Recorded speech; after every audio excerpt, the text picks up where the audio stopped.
Your attention, please. Paul and Alex are required to proceed to the gate immediately. What? No way. What is happening here? This is the last call for the Layovers podcast. Really? Come on, man. This is our thing. We got this. Oh, yeah.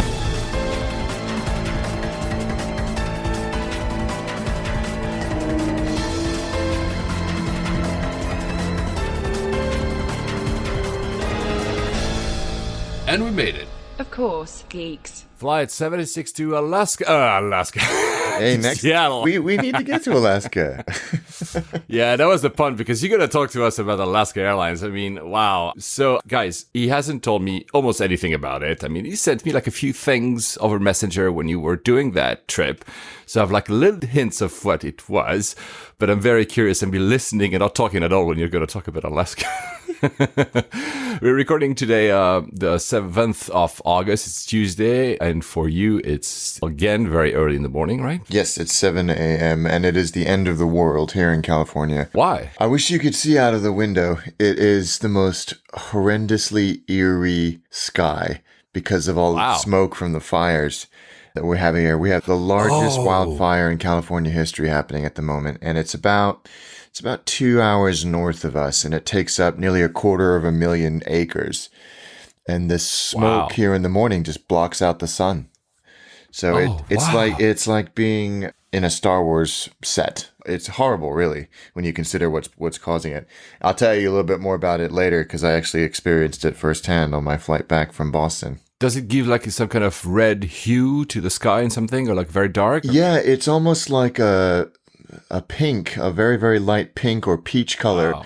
I mean, the sun is up, but it's so dim that you can look straight at it. Wow. Yeah, it's really bad, and the air is acrid. My father-in-law, who's an avid cyclist, is canceling rides because the air is just, it's not healthy to breathe. It's like living in Beijing, basically. Yeah. Weirdly enough, the wind patterns in the Bay Area mean that by middle of the day, the smoke is cleared from us, and you can see it in the distance. But yeah, it's really, really bad. And apologies, I didn't want to make light of the situation. It was just a pun.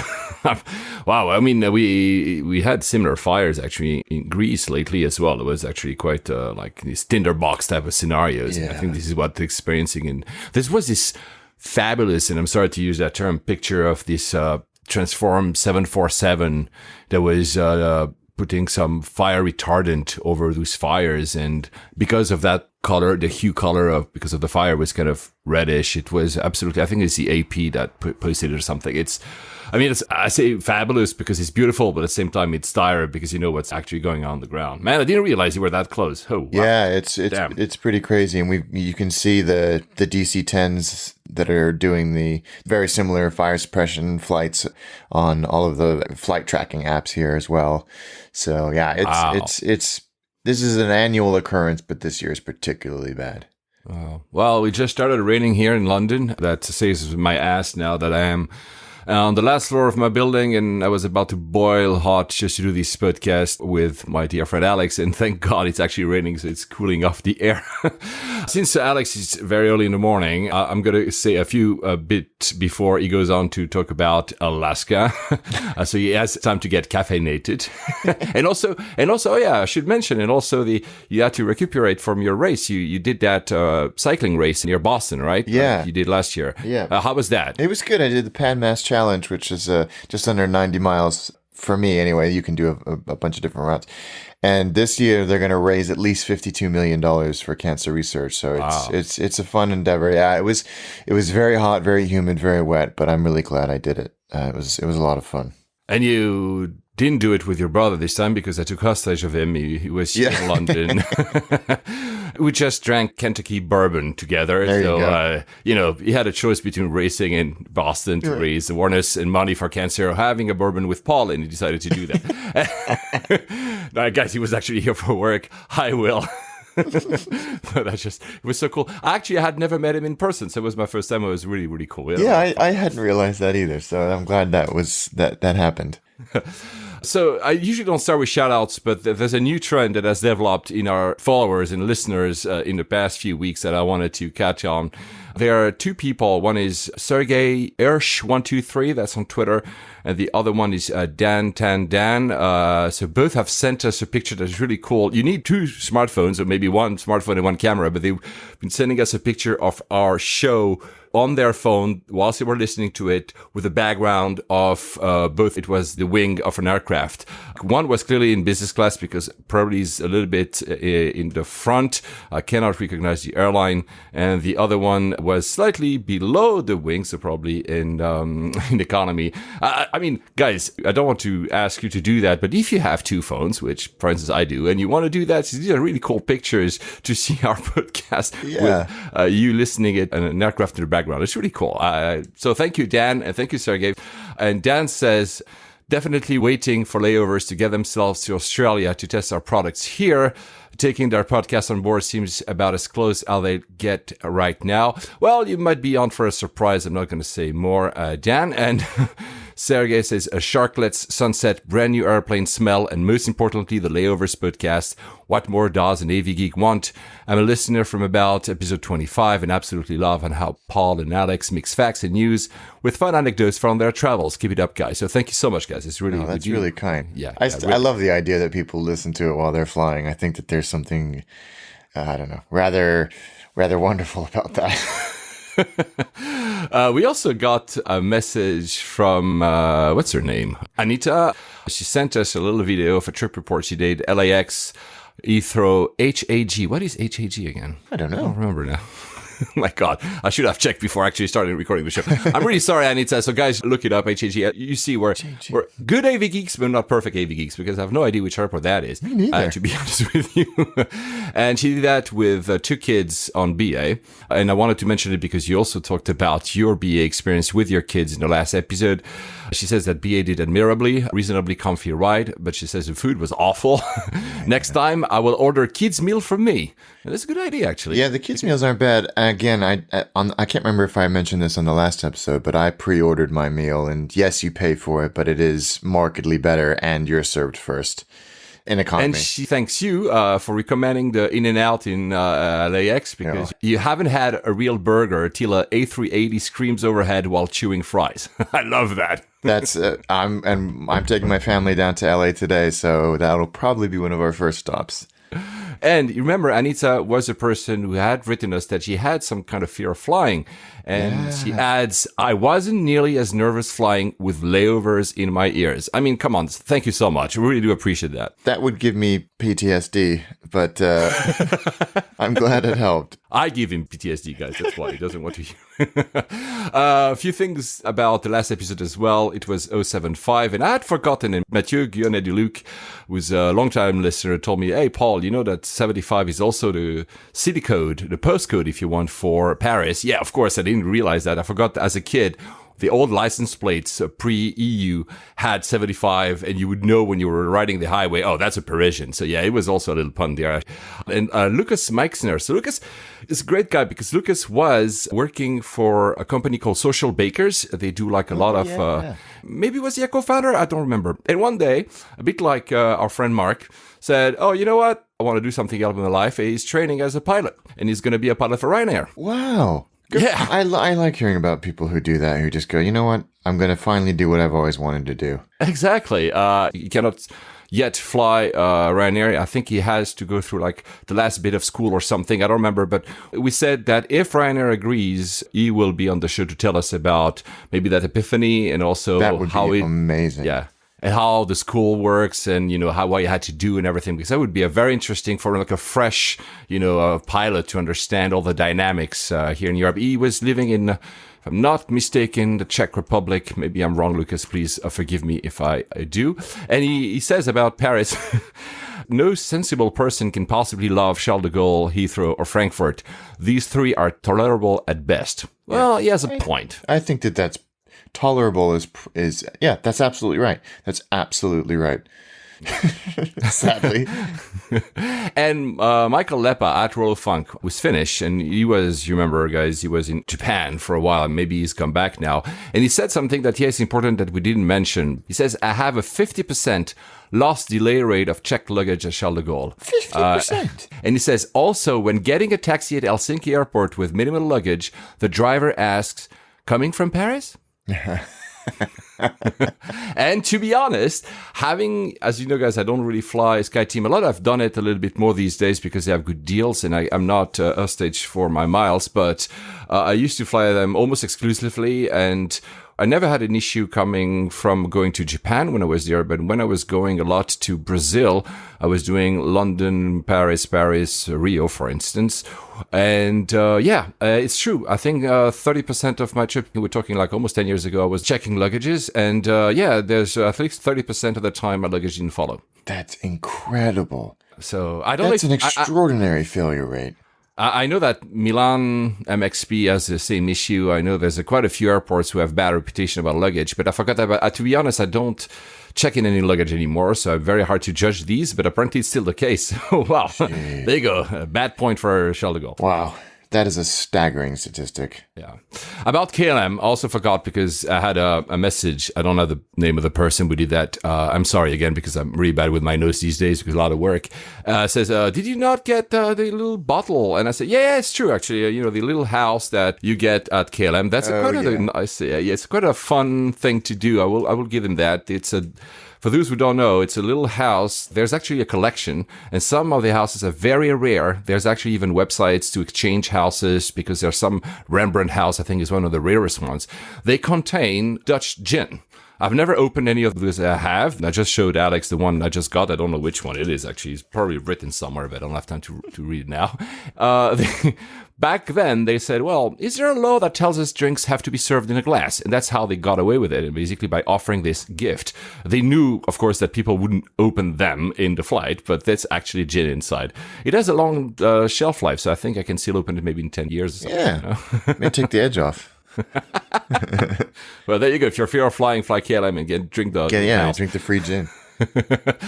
Also, guys, because somebody corrected me, it was not flight KL 107, but really 807 that I was taking. Yeah, obviously, I'm really sorry. I mean, some people are really, that's where you know that we very good AV geeks following us, because if they know that kind of details out of like a quick mistake, I or you do, is like they're very precise. So people are listening, they're paying attention. They do. And I also, had that ever happened to you? You remember, guys, I did Amsterdam to Taipei and Taipei to Manila with the same flight, different crew. And when I'm not sure which freedom it is. I mean, I don't know if they are allowed to board passengers from Taipei to Manila, but I will always remember because the first time ever I had that in a flight, and maybe you had that, Alex, in such a configuration, they said, we will not show the safety video because everybody has been informed in Amsterdam. That sounds strange for me. Like, I really thought that no matter what, you have to put the video up at the beginning of a flight, no? If no one got off and no one got on, I can see how they can get away with that. Bless them for doing that too. But I mean, of course I had seen it and we're frequent flyers. And again, as I just said, maybe they're not allowed, or they don't have the right to take passenger on, which of course in that case or maybe they just, with a manifest that day, there were not new passengers. Yeah. But still it sounds, it's 3 minutes, but I mean, it I'm not like criticizing. I'm just saying yeah, maybe. Like I was just surprised. I know. I don't think I've ever experienced that, but if they had a speech prepared and they made the decision, it sounds like they have a process in place that says, if there's nobody coming on, then we don't need to show it. Hooray for everybody. Or maybe they just forgot. And we were about to take off and like, oh, well, there you go. That's our CYA move. One last thing about them. I watched the EIFE, and it's really because we always talk about the type of content, how many TV shows they have, how many series, movies, whatever they have on the. There's one thing that really surprised me about, in a good way actually, about KLM. There's no censorship whatsoever. You have all the curse words you want, the swear words that will be usually bleeped out or changed in some airlines. You have, nudity. You have language. It's quite striking actually compared to some of the other airlines when you feel that they've been like overdubbing some of the words. A lot of them work hard to to edit them, and then there's like these massive non sequitur cuts in the films and TV shows. Yeah. So anyway, that was a fun comment. And talking about safety video, have you seen the new Turkish Airlines safety video? The Lego one, yeah, very clever. It's so good. It's so good. I mean, honestly, it probably is one of the best I've seen. And they have the Batman, which is my favorite character. Yeah. And it really works well. It's very clever. Hats off to Turkish, because in the last episode we were not very keen towards them, but hats off. It's really cool. Guys, it's on YouTube, the full version, and on Facebook and on Twitter you have the 1 minute version, but the full version is really worth it, because it must have cost quite a lot of money, but it's really, really, really fun. Yeah, they did a good job with it. I was wondering when somebody might do something with Lego. It must have cost them, just the licensing alone must have cost them a fortune. Yeah, all the characters are there. It's really, guys, it's really good. And it even have a song. I don't know if it's as good as Everything Is Awesome, but it's quite catchy. So we could actually have a lot of Turkish frequent flyers singing that song in their heads very quickly, actually. One a bit sad news, Joël Robuchon, the most Michelin star restaurateur ever, passed away in Switzerland yesterday, actually. He was 73, just cancer, sadly, actually similar to my parents. The reason I mention him is that you can still, of course, eat at these restaurants, but if you're flying Air France first class, I'm not going to talk about my Air France flight in this episode because of time. I'll probably do it in the next one, but he prepared the menu for Air France. It was, I think, his first time ever doing Air France menu, and there was this interview. I don't know where I caught it. I'll try to find it, and if I ever start doing show notes again, I'll promise you I'll put the link there. But they were asking me, what do you order when you fly? He answered, I sleep. And when I do eat, I'm very easy to please. I like simple dishes, so just tomatoes and avocado will do. It's a reasonable person. Part of the fun is to look at what equipment exists and then to see how we can be driven to make a great product without an entire kitchen or kitchen staff at our disposal. It is extremely important to be able to create something that can be executed impeccably. Dishes I create will only be served to those that are traveling long distance, obviously. Perhaps it's because I have, as a Frenchman, a reputation of putting butter and heavy ingredients that put people to sleep. I like that. It's a very good strategy. Yeah, he will be sadly missed. He was a character as well, as a wonderful chef and restaurateur, as you say. Yeah. The culinary world has had a rough year. Clearly. I think, was it Bocuse? It was last year or something as well? Yeah, Jonathan Gold, LA Times food critic. It's been Bourdain, obviously. It's tough year. Talking about food, I finally listened to the latest episode of Mastication Nation about olive oil. Oh, yeah. I should add, not olives, but olive oil, because you have both a distaste for olives. Yeah, weirdly. And you didn't mention the word grease a single time in the old episode, so I'm not sure I can be friends anymore with you guys. Yeah, we did. That was a massive and glaring omission on our part, for which we humbly apologize. It's a fascinating episode. It's one of your best. I really loved it. I learned quite a lot of things, actually, in there. And it ties up very well with the comment we made in the last episode about that guy who was producing the olive oil for British Airways. And the pictures he showed me, they clearly have a farm. So it's clearly not olives imported from Spain and or Greece. It's actually Italian olive oil in that case. Yeah. Well, yeah, that's good. That's good to know. That at least somebody is playing by the rules. So, Alex, you're not a teen anymore. Maybe you are. I don't know. I don't know if you qualify as a millennial or a Gen Z or whatever is that? Because I don't know if you've read that news, because you're in the US, so you might have. I missed it last time. There was this teenager in Arkansas who was not a pilot, and he tried to steal an American Eagle passenger jet from Texarkana Regional Airport because he wanted to go to a rap concert. So he had no idea, obviously, how to fly it. And by the time he had reached the aircraft, the police had been called because it was trespassing and whatever. But the guy actually said, I wanted just to fly to see this concert. So I tried to steal an American Eagle passenger jet. That's incredible. What would he have done if he had been at the commands? You just don't, it's like a car. You don't have the keys and you just start, right? Yeah, I don't. Jeez Louise. I mean, that's a great story. It almost sounds like an Onion article with in its absurdity. But you know what? Good effort, man. Enjoy jail. Nothing to do with aviation, but a similar sense. There was a story, I think, yesterday about these two elderly German gentlemen. They were in a, elderly home, and they had disappeared, and nobody knew where they are. And they were found at the biggest heavy metal festival in the world, rocking other tunes, and that's why they had disappeared. I mean, you know what? I wish I went that old. I do that kind of shit, right? I did see that one. That was fantastic. So you're not a teen anymore, but how did you react to Alaska? So tell us a little bit about that flight and why did you go? I mean, you went to Seattle, which is the airport of this show. We'll talk about it at the end. But how was the flight, both legs? I have no idea. I've never flown them. Yeah. So I flew one leg on Alaska metal and one leg on ex-Virgin America metal, purely out of morbid curiosity more than anything. There were many other carriers that flew that route. It's a highly trafficked route, and Seattle is, I think it's Alaska's home base. But I was curious. Curiosity got the better of me, so I booked. I was flying out of San Francisco, out of Terminal 2, which is the old international terminal, which was really badly damaged in the 1989 earthquake. And it's where Virgin America was based out of as well. So the first strike, and I was going in there trying really hard to hate them. Like I wasn't being professional about this at all. Going, okay, I'm gonna give them benefit of the doubt and put my critical thinking cap on and be truly neutral. There was none of that. No lounge. I was in first class. There was no lounge.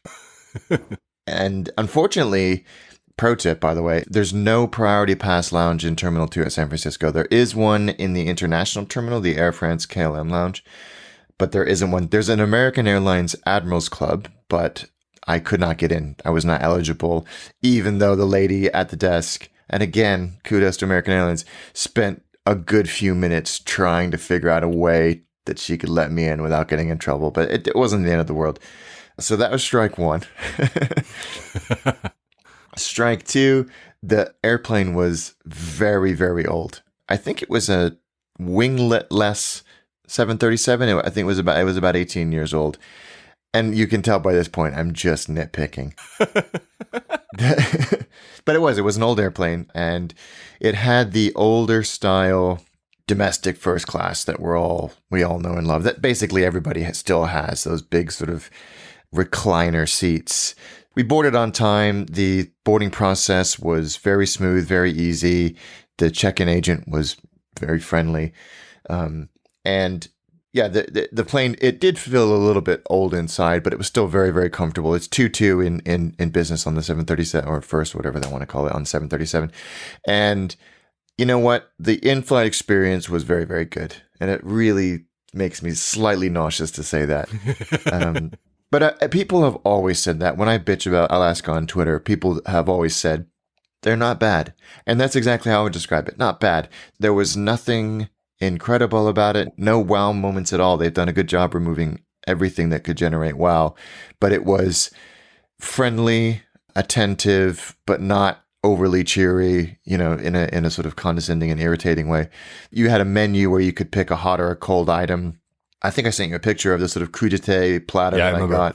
Sorry, how long was the flight for? Just under 2 hours. Okay. So full drink service, warm nuts, a beautifully presented, fresh crudité platter, nothing packaged, nothing that I had to scoop out of a package or anything. It was all presented really nicely in china. The glasses were served in nice tumblers, whether it was alcoholic or non-alcoholic.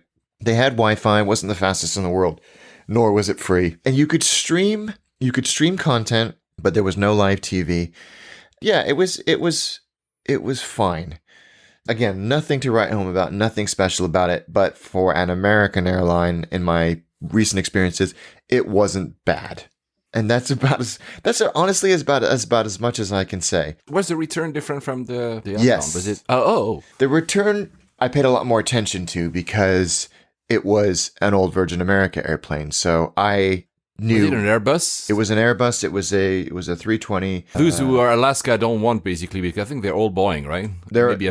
They claim they are, and I think I was talking to a few folks about this recently. That I think the strategy is they're going to wait for the leases to expire on the Airbuses and then return them, except for a few 321s, which they've already repainted, and a few 320s where the lease was, or the configuration would allow them to do the transcons, which they didn't have enough airplanes for. We'll talk later on about the 321, because I think the reason they do that is because, well, Boeing doesn't have a 757, so it's a good aircraft for some of their routes. Anyway, go on. Yeah, for those transcons, I think it makes a lot of sense, and I think for them it fits in with the fleet strategy a bit more.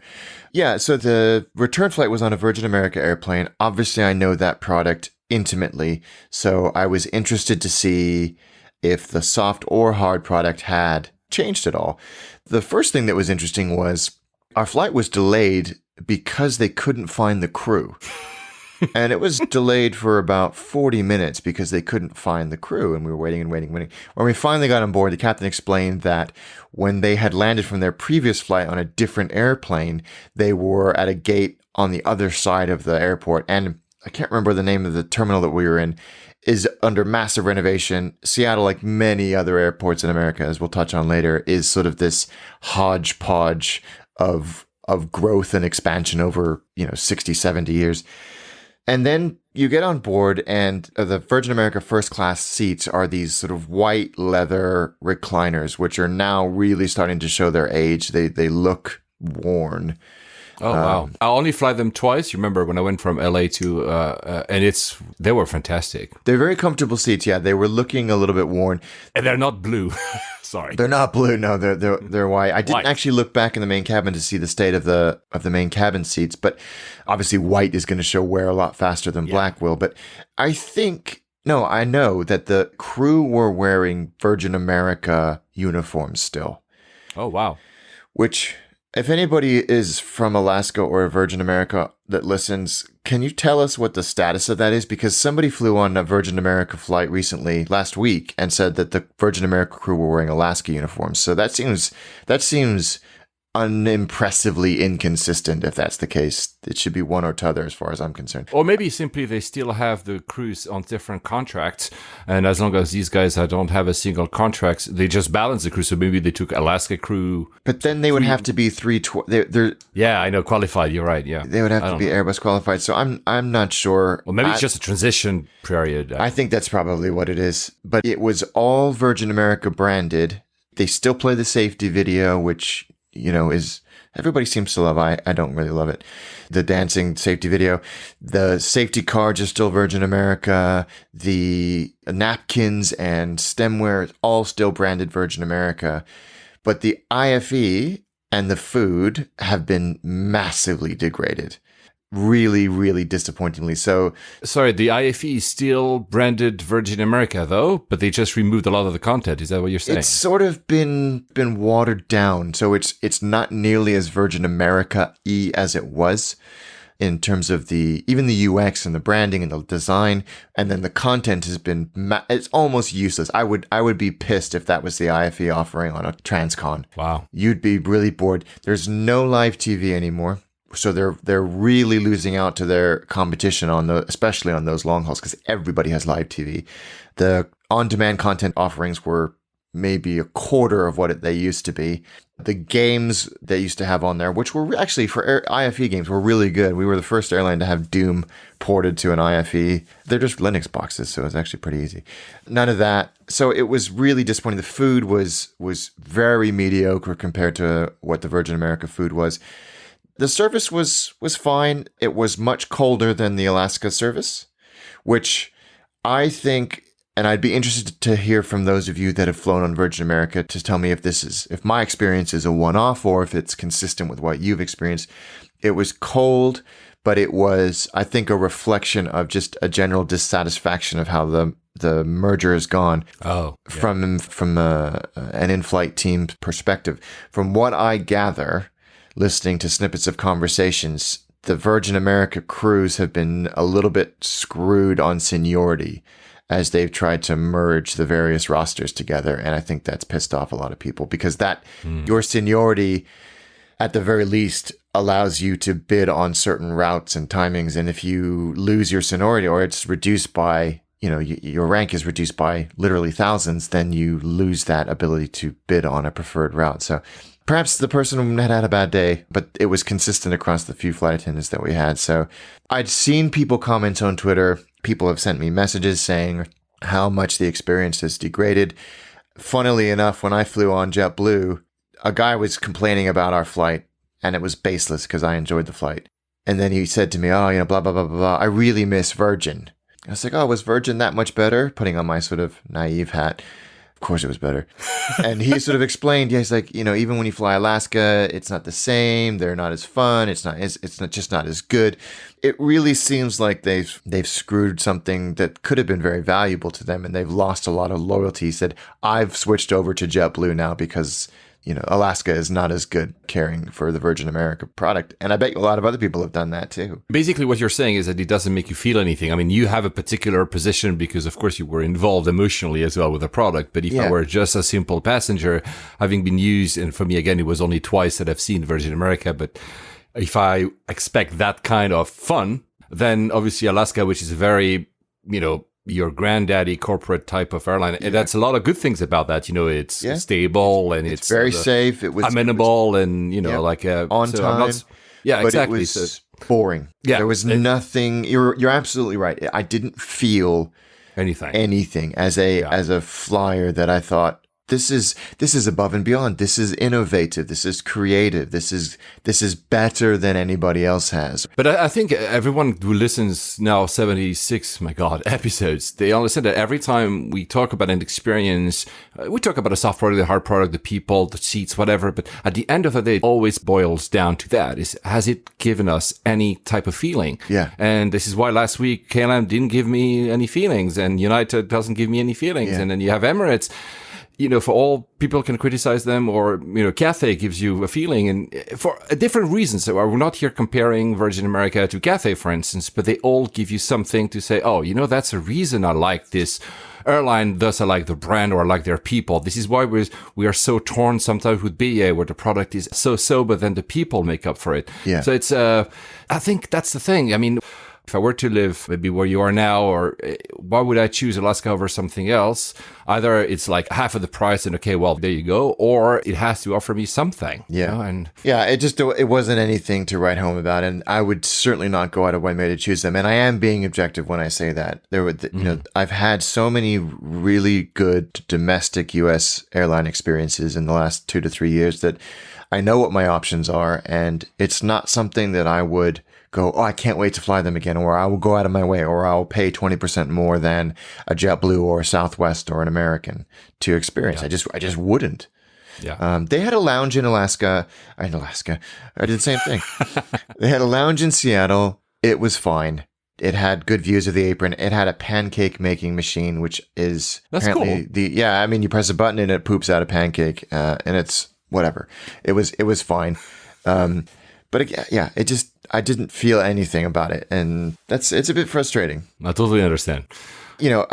I do this on all my American flights now because I can. I love listening to liveatc.net. Yeah. Because everybody, especially JetBlue, and I can talk about that trip a little bit later, but they have blazing fast Wi-Fi. So you can follow, and it's available from when you board. None of this 10,000 feet nonsense. And so you can follow all the way. If you know your air traffic control centers, you can follow the flight all the way along. And it was particularly interesting coming in from sort of Nevada, from Boston when we flew over Nevada, and people talking about asking for deviations because of the fires and the smoke. It's very interesting to listen to, even as a casual traveler, hearing the work that goes into that and hearing the calmness as they pass you from one person to another across the entire country. You have to switch centers every time yourself, right? Yes. Yeah. Yes, you do. And that's fine. And I think it's fine, but I'm saying that, they or anyone else doing Laugh Tracker app could actually implement something that you say, I'm on, Delta 111, and just track me and switch for me on an app or something. I was thinking about that too, and I think it would be complicated because you never know which frequency they're going to be switching to. But yeah, it's very cool. It's a great app, fun to use, and you can have Plane Finder open on your laptop and be listening to the air traffic control and see everybody flying around you. It's not as ultra nerdy as it sounds because there's something rather comforting about knowing there's all these people in the sky with you, and there's something rather beautiful about it, I think. So that's my. Unfortunately, we can't do it in the UK, but other places in Europe you can. Yeah, in Asia as well. Not all the countries allow it for legal reasons, but yeah, most of the countries you can actually. And Live ATC covers a lot of countries. Yeah, it's really amazing. Yeah, it's really, really well done. As you understood, guys, a lot of the news today will be about the US. We'll move on back to more Eastern destinations in our next episode because we already know which one that will be, but we're not telling you. Southwest has stopped giving peanuts. So usually we will not cover, any airline stopping giving an item, but that was almost like a staple for them. They were known to, of course, the allergies and everything, probably, that they had to, but still, it's a moment in time. They stopped. It was last week or something. I think it's a real shame. I think it's a bad decision, actually, because it's so intertwined with their... In fact, Herb Kelleher's autobiography, he was the founder of Southwest, is just called Nuts! ! And there's a packet of peanuts on the front. It's so a part of who they are.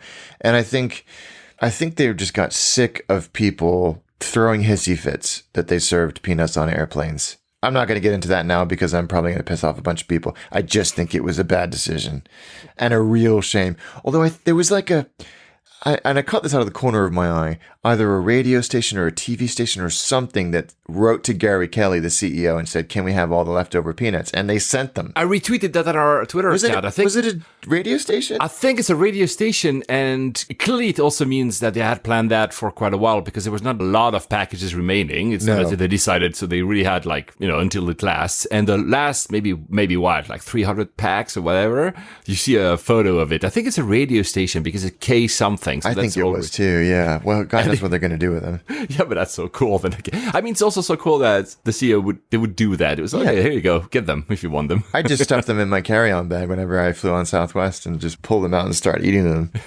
I love this kind of gifts. By the way, Live, I have to thank you for this, man. This is super awesome. Oh, you did. I'm so glad it arrived, and I hope it arrived in one piece. Well, I haven't opened it yet. So Alex just gifted me and sent me through FedEx a Boeing 748 scale model, 1/400. Wow, it's really, and it's a sunrise livery. It's really amazing, man. Thank you so much. No worries. Where did you buy it? I got that from the Boeing factory. Did you go there? So this is how much of a nerd I am.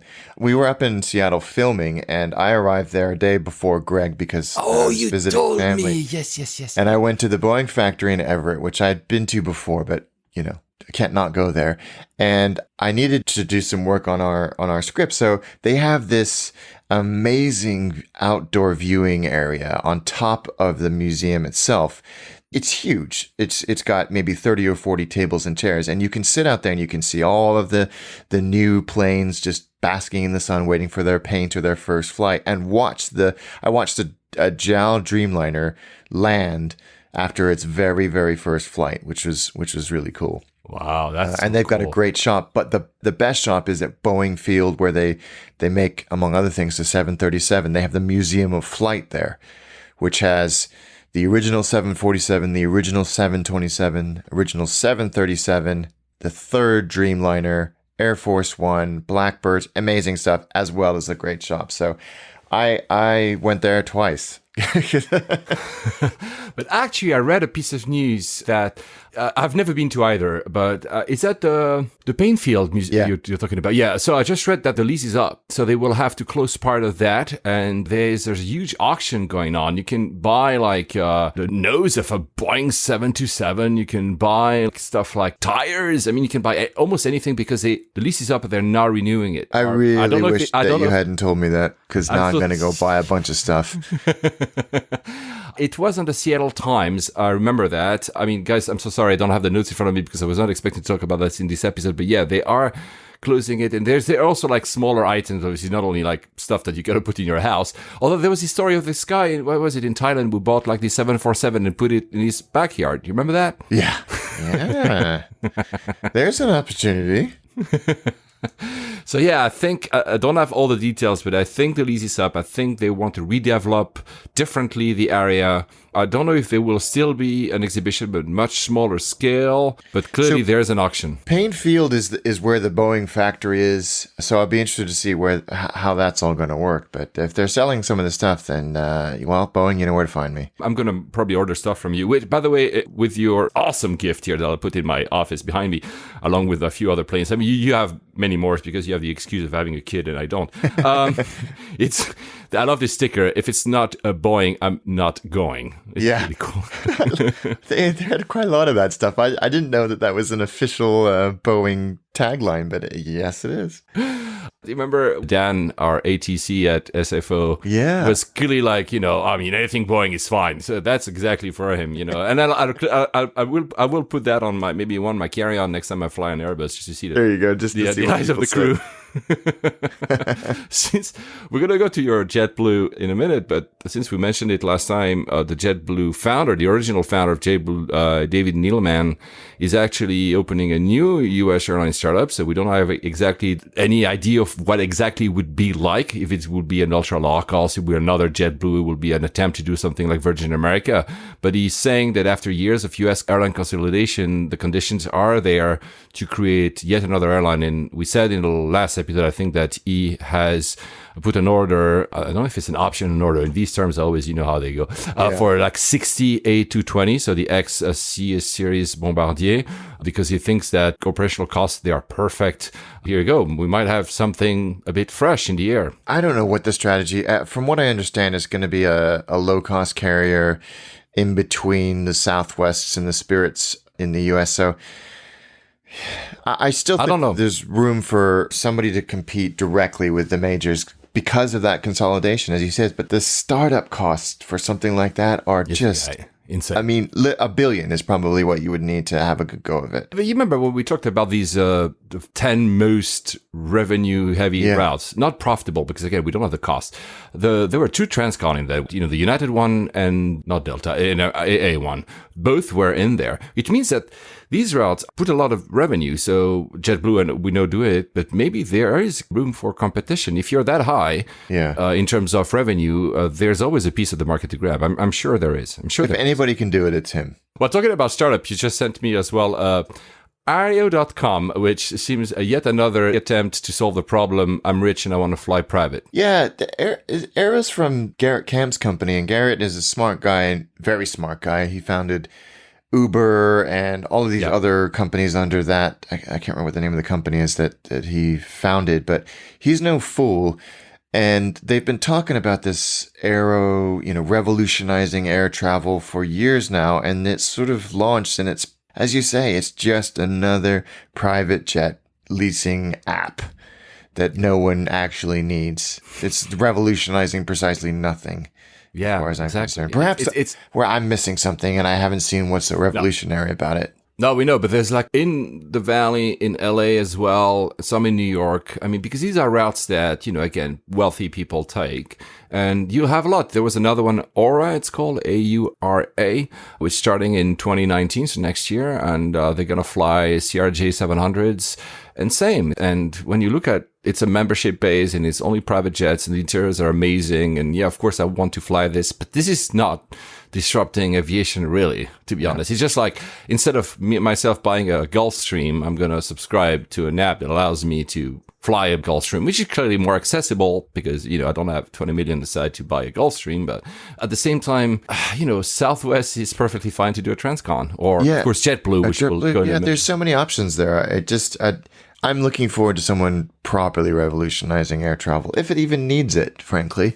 I'm not sure. The pictures, though, of that Aura, I mean, again, it's just a concept. I don't think they've yet put any seats in any aircraft. Are pretty amazing. But you go to any, show like eBase in Geneva with all the private jets and you just walk into they look great because obviously that's the kind of demographics you're after. Yeah. But anyway, I think was it the Washington Post, I think, or maybe I'm wrong, did an interview with the CEO of Delta and the CEO of American, so Ed Bastian and Duke Parker.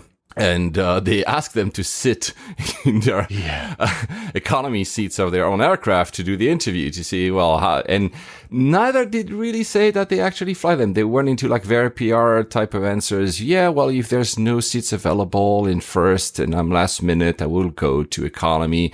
I mean, again, corporate people fly, first to business. I'm not here criticizing that, but of course that doesn't play very well with the public. So yeah, you keep like reducing the space in the back. Have you actually experienced it? Hint here, as you could understand, United's Munoz refused flat out to participate. So maybe he knows actually doesn't fit in a seat in the back or something. Yeah, I was not surprised by that, but it was a clever angle by whoever. I think it was the Washington Post, something like that. But yeah, I rather enjoyed reading that because they look uncomfortable in the press photos. They do. To Delta's win, they are keeping still 9 abreast and not 10 abreast in the back. So you have the same legroom. I think it's 31 inch on average now for all the 3 major US carriers. But at least Delta will have slightly more width because they kept 9 abreast. But again, remember, I just said the 10 most revenue heavy route, United and American are there, not Delta. So at the same time, maybe that's why. I don't know. Yeah, very, absolutely. Talking about United, the CFO left. So maybe he just had a recent flight at basic economy and realized his mistake. Ouch. Or that's the most likely explanation. He realizes that the goals of the company are unattainable. I think there are a lot of people saying that the goals that United is pushing towards is insane, and that will create even more discomfort in the back. We'll see. I don't know. There's maybe a hint there. I feel like they've had a few CFOs come and go in the last 5 years. Yeah, probably for all the same reason, as you just said. He said he was frustrated. I don't know if it's paraphrasing somebody said that or if he said that directly, but... wow, that's just strong words to come out in the press. United is frustrating, you know that. Yeah, it really is. I mean... So what is not probably as frustrating is JetBlue. I've never flown them. We already, I think exactly last year, probably the same period, you had done a similar flight also to do that cycle race. So was it different this year? No, it was just as good. I flew in Mint, which they have on their 321s, and I think on a few of their 320s for long haul. I flew from San Francisco to Boston on a red eye, and they have these wonderful suites. They have a 2-1 as you go back. As opposed to across the airplane, 2-1, 2-1, 2-1. I think ANA have a similar thing where your feet, the feet of the people in the 2x2 seats go on either side of the person in the throne seat. So a very similar configuration. Yeah, great product, big screen, pretty good IFE. You have 150 channels of live TV, some good movies, satellite radio, blazing fast, free Wi-Fi for everybody on the airplane. Fast enough where they partner with Amazon and you can stream Prime Video. Oh, that's cool. Everybody on the plane can stream Prime Video. So it's very good. The food is outstanding. It's international business class quality from a Cathay or a maybe not as good as Emirates, but certainly better than BA. Excellent food, very friendly people, really good amenity kit. Again, better than BA's.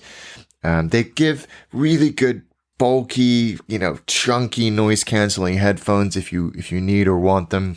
The bed itself, I think you might struggle to fit, to be completely honest with you, because it narrows pretty substantially towards the end, and I'm just under 6'1", and while I'm comfortable, I would not want to spend too much time in there. To be honest, there's not a lot of airlines for my height. I mean, I mentioned KLM, although the seat was meh, but at least I had the room. I will always try to, and I'm sure that other listeners that might be as tall as me or even taller, I'm going to optimize the cubicle proportion of it. I will say, okay, I need at least, if I can't sleep fully straight, it's fine. I'll manage, but I need at least for that the cubicle doesn't completely compress my feet, that I cannot move. So I don't know if it was the case for JetBlue. No, not too bad. And the seat has a massage function if that's your thing. Do you ever use those? No, God, no. But it worked and it was fine. They're clever on the red eyes, and I don't know if this is the same with other premium products in the US, but they come and say, look, it's an express meal service, which is still very good. But when you land in Boston, they give you this kind of go bag of a hot bagel and cream cheese, a really, really nice, fresh smoothie, and a few other bits and pieces, so that you can kind of get up and go. So do they give you that in the plane? Yes. Meaning they had them since the start, and it's not fresh from your destination? No, they give them to you right as you really land. good. It is really good. It's such a good way of doing it. So they don't wake you up until the absolute last minute. And you have this little LED thing that you press. If it's lit, they'll wake you up for meal service. If it's not, then they won't. So just little things. It's an international business class product. And I have to say, I don't do enough transcons in America to know if this is seasonal or unusual or very, very regular, but both legs were very turbulent or consistently turbulent on the way back, which was a day flight. And actually, it's pretty crazy, the difference in flight time. It was 4 hours and 58 minutes there and 6.5 hours on the way back. But both were turbulent. I think the first 4.5 hours of the leg back were very turbulent. Oh, a lot of people are saying, probably I don't know if it's already the case. A lot of people saying climate change will only make it more turbulent over the years and we'll have more and more. I cannot say out of the guys, you remember I mentioned 3 flights in the past month that were turbulent. I cannot say it's climate change. I'm not a scientist, but at least what they are saying is that in the future, there will be more climate issues and thus more turbulences overall. And we're not saying here Alex has just experienced that, but we need to brace ourselves or something like that. Yeah, I think that's true. The captain came on and said, as we were flying over the Chicago area, there's always turbulence at this time of year in the Great Lakes. It's like the Bay of Bengal. So that sounded like pretty normal. But then when I looked at the weather maps, there was a jet stream sort of going from the southwest United States up to the northeast of Canada. Jet streams, when you cross them, are usually half an hour of pretty strong clear air turbulence. This was 4 hours of, the seatbelt sign being on. And then interestingly, like I hinted to at the top of the show, when we flew into California, we flew over this massive fire and it looked like you were looking down on this sort of endless yellowy, acrid looking cloud. But we were still at cruise. We were at 36,000 feet. But the heat from the fire was causing substantial turbulence. Oh, wow. Clearly, but wow. Holy damn. Wow. Yeah, it was extraordinary. And you could hear airplanes on live ATC asking for deviations around the fire. They were a little lower or they were taking off. So incredible. Wow. Yeah. Did it affect your final or that was already off the fire? No, it was still hazy. When you were coming in over the San Mateo Bridge, for those of you who know that the Bay Area, you couldn't see the city of San Francisco. That wasn't fog. It was haze. Wow. Damn. That's insane. I hope it gets better. Is it contained now or no? Not even close. It's growing. Oh God. Last time I saw it was 40% contained, but then 2 fires merged, so it's still really bad. Wow. Well. Let's hope that gets better soon. Let's hope that next time we record. Although you guys, I said at the beginning of the show, it's Tuesday the 7th. This will not go on the air before probably the weekend, so maybe 12th. Meaning next time we record will be in 2.5 weeks or something. I hope by then, because you'll still be, I think, in California. I hope by then it will be contained. Yeah, me too. Me too. It's extraordinary. But yes, JetBlue, great flight, great product. They don't have a lounge in Boston, but I used one of the shared lounges there, which is more than actually is mediocre, but it didn't really matter because I didn't have much time on the ground. I'm a big fan of JetBlue. They've got some really sensible partnerships. Aer Lingus, Emirates, Qatar Airways, Virgin, Cape Air, Virgin Atlantic. At least I think they're still partners, but certainly the others, they absolutely are. So you can accrue miles on just about anybody. And so you can actually book from I don't know. I was going to say Fort Lauderdale, but Emirates already fly there. From somewhere in the Midwest to Dubai on the same ticket, and you just switch from JetBlue. Yeah, so I'm a huge fan of JetBlue. The product and the service, both hard and soft product, are excellent. But I think I may have mentioned this last year. There's something about the tone of voice which is just, it needs work. It's like if somebody handed me that branding project, I would be all over it because it just needs a little bit of something. It's just a bit too dad jokey, obvious, some of the writing. But anyway, that's such a microscopic detail in what is an otherwise really good experience. Interestingly, and this is the point I'll end on, Jason Rabinowitz, who's at Airline Flyer, follow him if you don't. He's always got great stuff. He noticed and is always quick to point this out that JetBlue have the worst on-time performance of most of the American majors for some inexplicable reason. Both my flights were on time, if not early. So I don't know if it's just out of JFK, which then that explains it in and of itself. But there's something there that they need to work on, clearly. Well, there you go. I mean, I really hope to fly them. And it's something that we said the very first episodes, there's this long-standing plan for them to fly international. I mean, they already do because they go to the Caribbean, but we really hope that at some point they will fly to London. It would be great because that product is absolutely perfect for that route. And London needs competition. I don't think I've actually mentioned, again, these 10 most revenue-heavy routes of last time. I don't think I mentioned the numbers. When we said that BA held the number one spot for that Heathrow to JFK, it's more than $1 billion in revenue. So it means there's room for other guys. I mean, I don't know. I'm sure there is. I hope there is. There should be. I mean, we'll talk, if we have time, we'll talk a little bit about Norwegian a little bit later because there's one piece of news that's very cool. But since, we can't do an episode about the US without at least mentioning a bad story about each of the airlines. So I'm going to try not to spare. I'm just going to say one good story about JetBlue because unlike United, because I know that some people probably love United or at least appreciate them, and we don't, not always, but unlike United that killed a dog, JetBlue saved a French bulldog lately. I've not heard this story. It was a month ago, probably. Just when you had arrived in California, there was this French bulldog, very cute dog, if you're into dogs, that started turning blue, so it was not breathing, and two of the flight attendants came and used the same material, the oxygen bottle that you would use on a passenger, gave him some hair, making he felt great, making sure everything is all right. They were ready to divert the plane in case they had to. They didn't have to in the end. Then, of course, it's great PR. They didn't do that for PR, obviously, but it's like, this is how you hope people would react, like being so kind, and all the other passengers were kind. It's a great story. There's a little video online. I think there was like a few photos of that French bulldog with the oxygen mask on his nose. It's very cute. Wow, so, that's a great story. Exactly, great story. All's well that ends well and all that. And it's really rare to hear a bad story about JetBlue. So I'm going to mention the three. United, it was at ORD, so Chicago.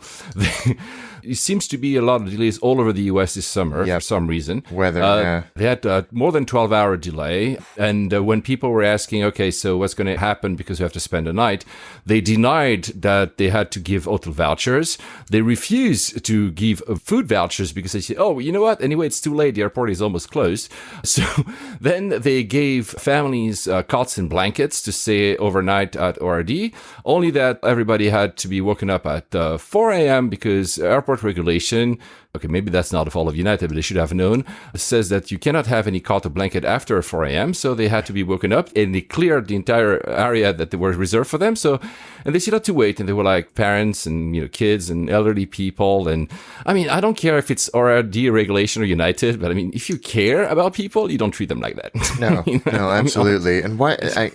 Maybe the hotels were in the area were full because of course, we in the EU we would have all got our however many 650 euros or whatever it is. Yeah, exactly. But not in the US. Delta threw a passenger off because he didn't have his phone on airplane mode, which seems a little bit of an overreach. I've heard lately, I know you should do it, obviously.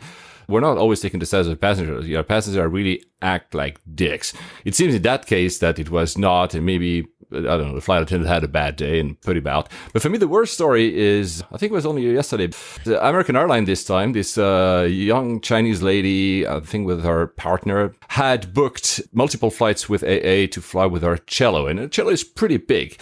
And she actually had booked a second seat for the cello, because of course you cannot just put it in the overhead bin if you've seen an actual cello. And on their last leg, it was a 737. She had strapped in, the cello was strapped in next to the chair, and just as boarding was completed, the flight attendant came and said, well, you cannot stay here, your cello is above regulation. I don't know if that's the case or not. Maybe it is because they have special regulations. Each aircraft that is only regulation about whether or not such a large object can be put in. But the thing is, they had allowed her to book, and she had mentioned it was a cello, that allowed her to board, that allowed her to stay, and they gave her like the special, like a seat belt to attach her cello, only to throw her away in a very bad manner. There's even, and I'm going to be explicit, I think the pilot was an asshole there, did a victory sign when she was thrown off. You're like, why would you do that? I mean, was it because the story is horrifying. They should be ashamed of themselves. They let this passenger down. I don't know if it was a victory sign or the peace sign. It was clearly condescending and mocking. And of course, what ramifications will there be for this pilot or the airline? Probably nothing. No, but probably nothing, but you don't do that. It's just like, and the worst part in this thing is that it seems, and okay, this is speculation, but the people inside the plane, because they were also shocked by the way she was treated, said that as soon as she was expelled, they boarded 2 paying passengers, so almost as they knew what they were doing. Oh, that's not cool. Yeah. There you go. You're like, okay, so maybe then people had status and what they needed to be on that flight. Then, of course, AA rebooked her and they said it was a miscommunication and we rebooked her on a larger aircraft. Again, I don't know the specifics, but in that case, you're like, guys, it seems sometimes, I'm not always pro-regulation, but it seems that the regulation we have in Europe about protecting passengers seem to keep the airlines in check because this is not really cool. I mean, Kendall, if you're listening, give us your thoughts on this one because this seems egregious. Yeah, it does. Since I started with a dog, I finished this a little bit with another dog. It's not in the US, but you sent me, I think, that piece of news. That dog that opened a cargo door of an Aeroflot, was it 737-8, I think. Yeah. Like, he opened a cargo door. Yeah, they got a notification. In flight. Yeah, in flight. The pilots got an alert that one of the cargo doors had opened, and this dog had got out of its cage or kennel or whatever you want to call it in the cargo hold and was scraping at the door and managed to at least unlatch it. I don't think it came all the way open, otherwise the dog would no longer be with us, but the dog is fine. And yeah, so clearly not securely stowed, which is pretty alarming. Yeah, exactly. It's crazy. Everyone was fine, but still, it's a very clever dog. Dogs can be clever. Very clever. I'm sure my cats will be able to open the door as well. A few industry news before we move on to the airport. First, that middle of the market aircraft. So that's, basically Boeing made probably a mistake a few years ago by killing, it was 2003, I think, killing the 757. Because back then they said, okay, this aircraft is for domestic, and they were moving on, and suddenly a lot of airlines starting using the 757 for like to go to London, international, and then they are missing a bit of the market, and actually airlines are craving for one, and they're now thinking, this is what we've been talking about this story for quite a while, and the latest news is that FedEx entered a discussion because Boeing thinks, we'll also do a freighter version to minimize the cost of the platform. So let's do both a freighter and a passenger version. So they will be with FedEx. They also realizing that by 2028, that's tomorrow in, this kind of very long cycles, the new rules of carbon emission will probably put the 767 to death. They really need something. I mean, there's the Dreamliner for some of it, but they need something that sits in between, the 737 MAX and the Dreamliner, and they don't have it, which is why, I think I hinted that earlier, which is why currently Airbus has a sweet spot with the 321, especially the enlarged versions. It's not exactly what they want, but since there's nothing else, a lot of US airlines are actually buying the 321, which is why you said in Alaska, they're probably keeping those guys as well, because it's exactly that. It's like a larger aircraft that can have quite a long range, that can accommodate these routes that were thought back probably even 20 years ago, like not even 10 years ago. Single aisle aircraft are not made for long flights, not made for intercontinental flights that to go to London, but now they are. I mean, we see more and more. So that's why I think, it's an interesting story. I'm very interested to see where they go with this and how it will be a very popular airplane, just based on the fact that so many airlines have been clamoring for them to just restart the 757 platform, let alone come up with something that is its logical successor. Yeah. They haven't announced anything. They keep giving us hints. There are rumors that they will not go to a full composite airframe like they did for the Dreamliner because of cost, and they want to keep the cost down. They will go back to a mixed, using steel and everything. So that's what they might do. Yeah.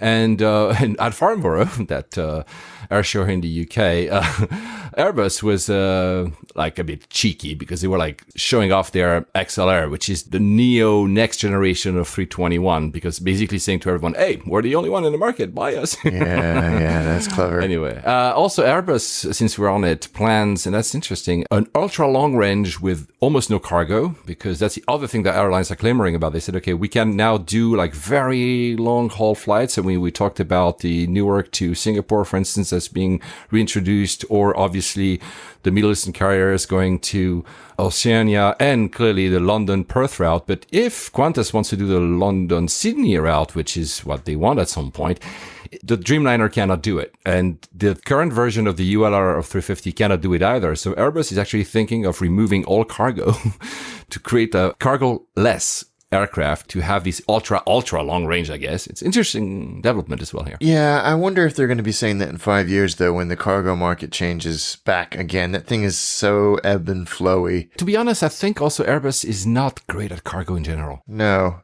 that would explain why no one's got an A380 cargo configuration. Yeah. It's 747s, of course, and actually there's actually currently a spike of all 747s being retrofitted as pure freighter because it's so much demand that they're like going to take whatever Thai Airways and others are putting off the market and going to say, oh, we're going to take it. We're going to refurbish the interior to make it cargo only. It's a big trend. So, and Airbus doesn't sell a lot of cargo stuff. They have the 330, 200 cargo, and the sales are to the point I think even Airbus might be thinking about closing it down. So that's, maybe they will specialize in passengers. I don't know. I mean, I have no clue, but I'm saying this is maybe what they say, okay, we don't understand maybe cargo as well as the other guys, so let's offer planes that go like 25 hours or something. Yeah, fair enough. Yeah. I think that at least differentiates the two big manufacturers a little bit more. Mm-hmm. The other thing that was interesting at Farnborough, we saw guys, you see it's related to the US, we saw the Hi-Fly 380, so the ex-Singapore Airlines that was displayed there for the first time. Then it went to, I think it was Porto or Lisbon, the first ever time a 380 had ever landed in Portugal. Oh, wow. And we know now who's going to take it. So they did like a rescue operation, I think last week for Thomson. I think that must have been cool if you're Thomson. So but like, because they have the seats of Singapore, including the first class thing. But it's going to be Norwegian. London, Gatwick to New York for 3 weeks this month. Obviously, both because of capacity, like you say often, Alex, they may be selling seats before having them, but it's also because they have the issue with Dreamliners. Yes, and I think this will make a welcome change from the Wemos Air 747s that we've heard some horror stories about. So, and the privileged style. The privileged style, yeah, that's a classic. I think it would be a nice surprise. I wonder how they will allocate the first class seats, because you don't have first class on Norwegian. No, it'll be very interesting to see how they do that.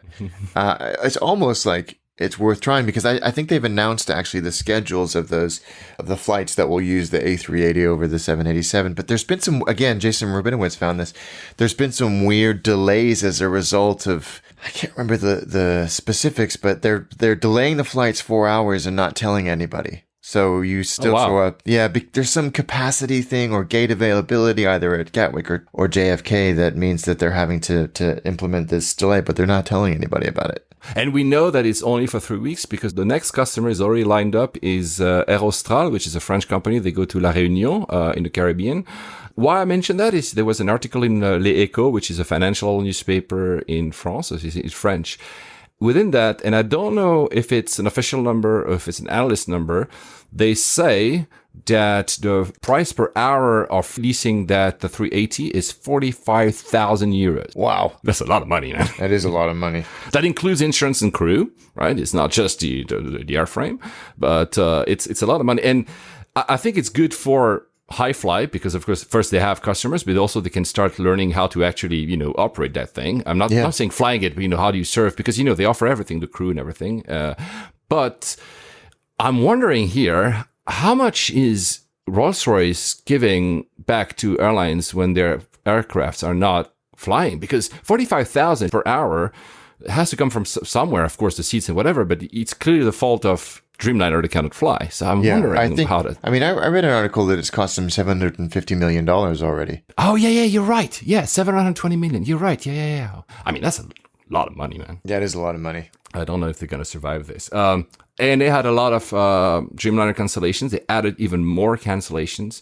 LATAM, just for the same reason, you might fly a very old Singapore airline 777-200, and the interior is really bad. These planes were parked. They were not in use anymore. That shows how desperate everybody is. There are no planes. A Titan is fully booked. Highfly is fully booked because they also have other, not only the 380. There are no planes available. They are going to the scrapyards to fly something. It's crazy. It's time for us to start a charter airline. The Layovers charter airline. Yeah, there you go. It's amazing. So because we're not doing shows that last for 3 hours, because trust me, our notes, we could do like each episode for 5 hours. I know some of you would actually love that. Strangely enough, our longest ever episode, which was 72, is also now our most listened episode, along with Mark's episode on how to land a plane. So maybe it tells us something. Maybe people actually appreciate very long episodes. I don't know. That's pretty amazing statistic. Yes. I was really not expecting that. I thought, the 1 hour, 30 minutes, 45 minutes were the sweet spot, but people, 2 hours, yeah, give it that. Maybe. Wow. One day we'll do a full 24-hour live stream of both of us talking about airplanes, and that will be your episode for the year or something. Yeah. Right?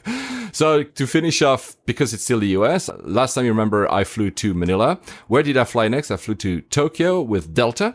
It's one of the remaining Fifth Freedom route that they have. Delta has canceled a lot of the routes that they took over from Northwest. Northwest was going all over the place.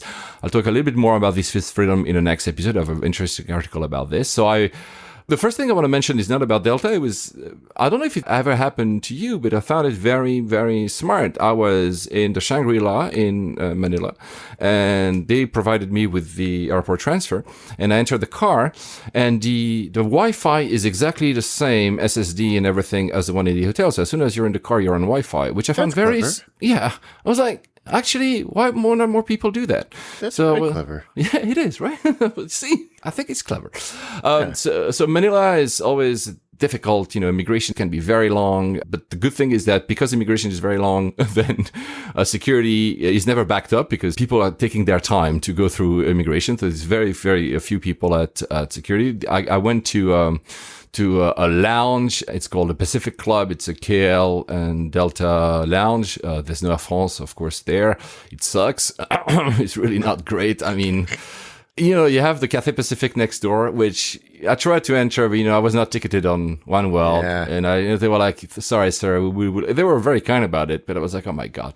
It's worth a shot. It was exactly, absolutely worth a shot.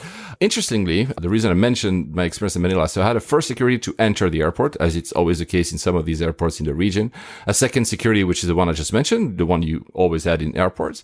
And then, because it's a US airline, a third security at the gate, which was specially installed for Delta. Wow. So you have to go through 3 different securities to get to my flight, which, I mean, just know that, guys, if you ever fly this, because it obviously takes a little bit of time. And you know what? They call it Delta One. So Delta One is the new name of their business product or first product, depending on how you want to call it. Like United is calling everything Polaris. Delta is calling everything Delta One. So, of course, when I read Delta One, I was like, oh, maybe I will have the thing with a door. No, of course not. It was an old 767.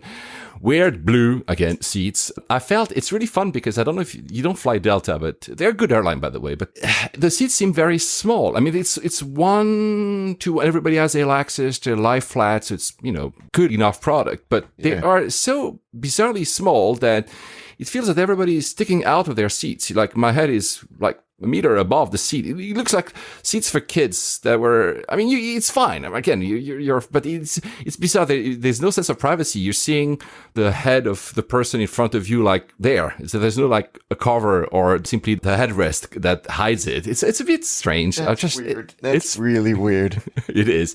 And then when you put lie flat, that is kind of tight. I mean, it was a 5.5 hour flight to Tokyo, so it was okay. And it was a day flight. So it was okay as well in sleep. I just bought the IFE.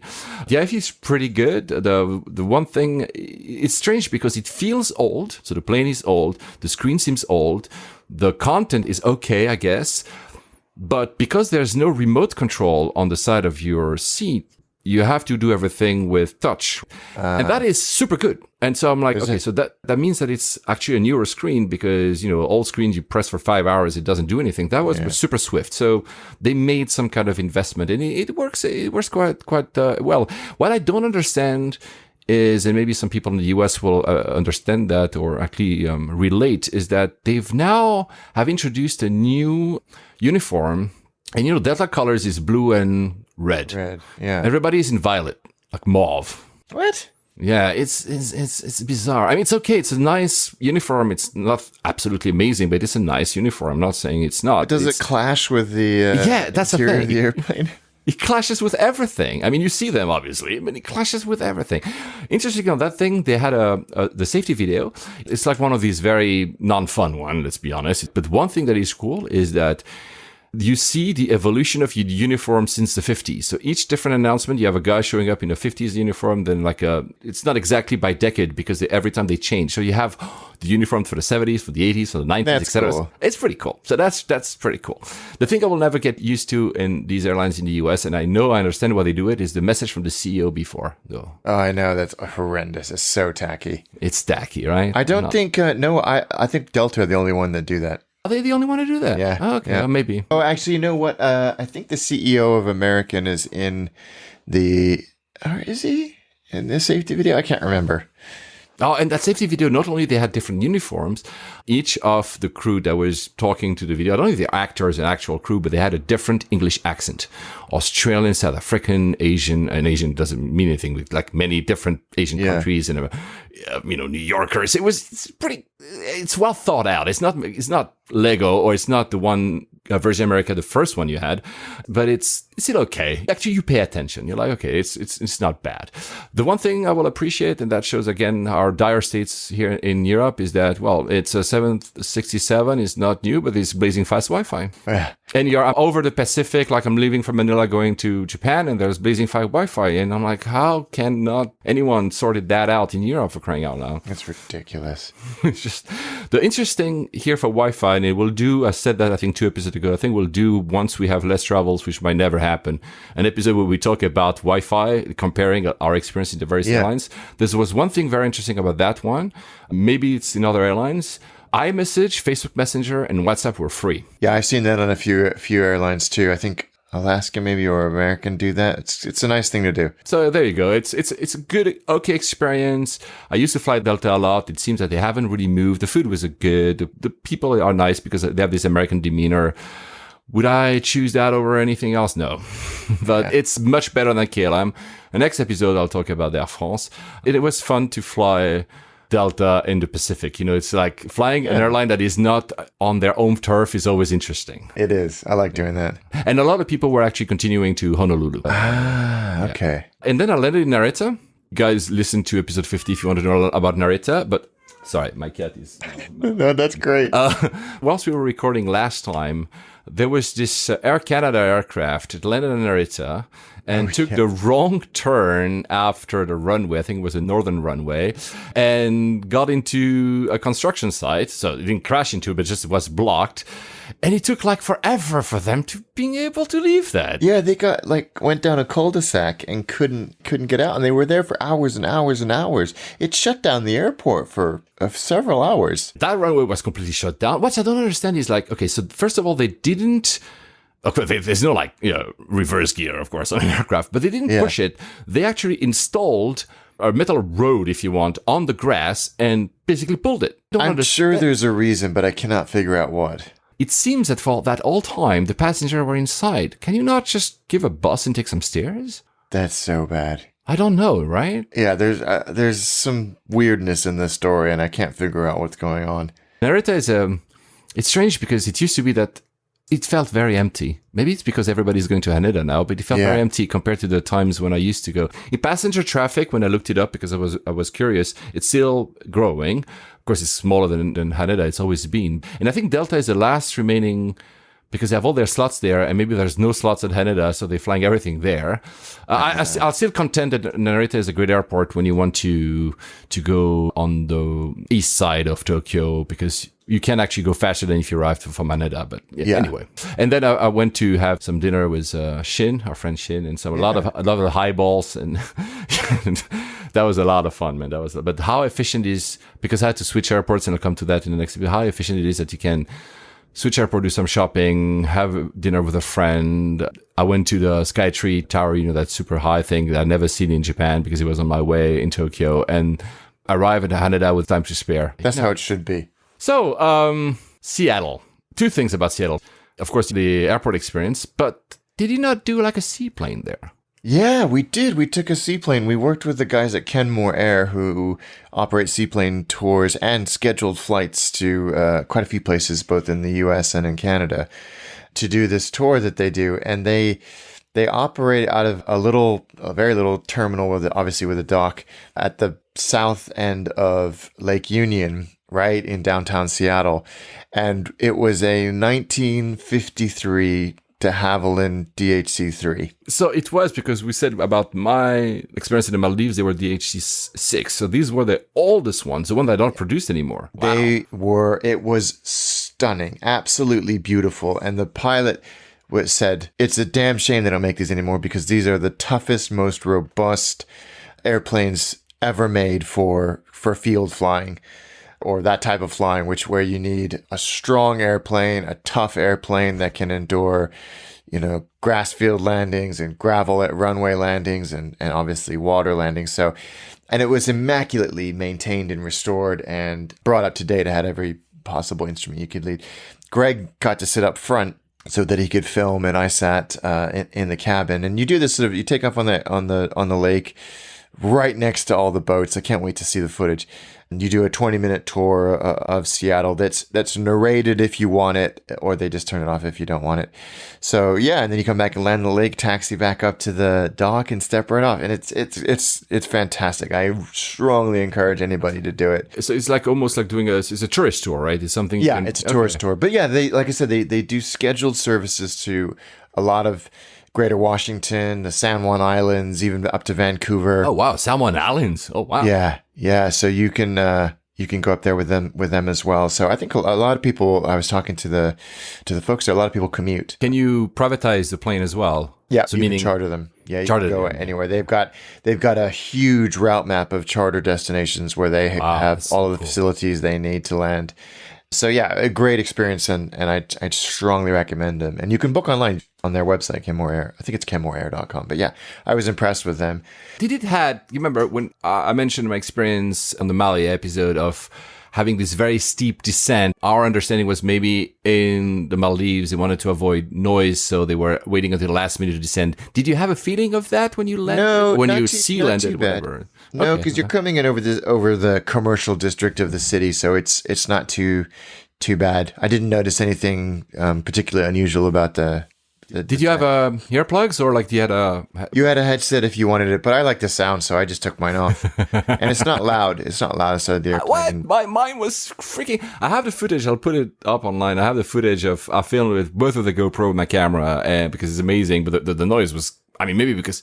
After a while you get used to it, but at first it's really like. No, I loved having the noise, so I took my headset off I had one like I have now. I had one over my ear and one off my ear, so I could hear if the pilot talked to us and also hear the engine noise. I've never been to Seattle, so I want to try that. And so here you go, our friend, the husband in tow, Eric, because he said a few episodes ago, he said, thanks layover. Now Amber, his partner, wants to go back to the Maldives and do the seaplane. So here you have two reasons to do a seaplane, Eric. Now we'll have to do it in Seattle as well. So how is the airport itself in Seattle? SeaTac is just like so many American airports, and it's kind of, stretched and scaled pretty inelegantly over decades and decades and decades, but it is, I reckon, still one of the better U.S. airports. It's bright and airy. It's got amazing views on departure and on arrival, because you've got the Olympic Mountains, and Mount Rainier and the Cascades as you get up a little bit higher. So, and then obviously all of the lakes and inland waterways that make up that part of Washington and the U.S. So the views are always stunning. And the terminal that I flew out of, and I can't remember which one it was, is definitely going through some renovation. And it's all strung together with an air train. There's satellite terminals and connected terminals, and it's very hodgepodge at the moment. And I think they finally realized that and are going through this major renovation because it feels a little bit sort of plywood and cardboard and duct tape at the moment. Which actually I think is why our crew got lost in the first place, because some gates are closed, some taxiways are being torn up and expanded. But the good thing about SeaTac, as it's almost universally referred to, is that it has what I think is the cheapest public transport option in America. You have this thing called the Link. It's like, I think what we would call a tram in Europe, but it's a sort of light rail. Yeah. But that it actually serves a lot more of the greater Seattle area. Oh, wow. Okay. The Link light rail, and it gets you from the airport into Seattle in about like 35 minutes, but it's only $3 each way, $5 return. It is for how long it takes. It's very good value compared to consider the Heathrow Connect, let alone the Heathrow Express or the Gatwick Express or the MTR or anything like that. That's unbelievably cheap. It's clean, it's modern, it's comfortable, it's easy to use. The terminal and the station are connected to each other by this kind of sky bridge that goes right from the baggage carousels over to the station. That in and of itself is a massively redeeming feature for the airport. And if you drive it, it's half an hour, 25 minutes. It's quite far south, 13 miles. But then if you hit Seattle traffic or one of the bridges is up, it can delay you pretty substantially. Depending on your route, you almost certainly will drive by Boeing Field, so don't crash your car if you're the one driving. But yeah, I mean, it's fine. Of course, there's Starbucks everywhere. In the main, I think it's Terminal C, in this sort of half moon shape. There's a big central concourse, and it's very sort of aviation-y decoration. I think it's a Piper Cub, correct me if I'm wrong, Seattleites hanging from the ceiling. Yeah, it's fine. It's an American airport. Get TSA pre, because the lines to go through security were I was about horrendous. to ask that. Is that bad as well here? Yep. Yeah, it was. I'm very glad I had it. We'll talk about TSA next time, because there's quite a few developments about a TSA in the US that are quite interesting, but no more time today. Because that's also something that, we always say, is it good for layovers? But security in an airport is the biggest bottleneck in some of them. So in the US, it's sometimes really horrendous. I'm not saying Seattle, I don't know. But on my 4 domestic flights that I've done this summer, I've been very glad I've had TSA pre on all of them. Yeah, I'm sure. Just to cut the queue, let alone not having to take off your belt and shoes and take your laptop and liquids out. That's a bonus. Just having a slightly shorter queue makes it so worth it. Yeah. So worth it. But yeah, it's fine. It's an okay airport. All the major airports on the West Coast seem to be going through renovation. San Francisco is just one giant construction zone at the airport at the moment, which is causing delays. If you know San Francisco, because the big planes, basically any heavy, can't taxi into the international terminal. They have to stop and be towed in because there's all this construction going on, which delays everybody. Oh, wow. But yeah, no, again, an American airport, it's fine. I think I said it many times. For me, American airports, not all of them, but usually feel more like a bus station. Not always I'm not saying that negatively, but like you go in, you're not supposed to experience anything but just taking the plane. Yeah, that's kind of what it feels like. Yeah. I mean, it's fine. I mean, we're as we say also in every episode, we're probably spoiled here because we know Hong Kong and Singapore and even Charles de Gaulle, for all its faults, or Frankfurt, that I'm going to go through again, next week. Why? Even those airports, in terms of the offering for shopping or drinking and food, are probably better than the average US airport. They are a cool thing, like LAX International is really good, or there will be bright spots, but it's fine. If that's what you expect, you're okay with it. Yeah, exactly. So would you do a layover there?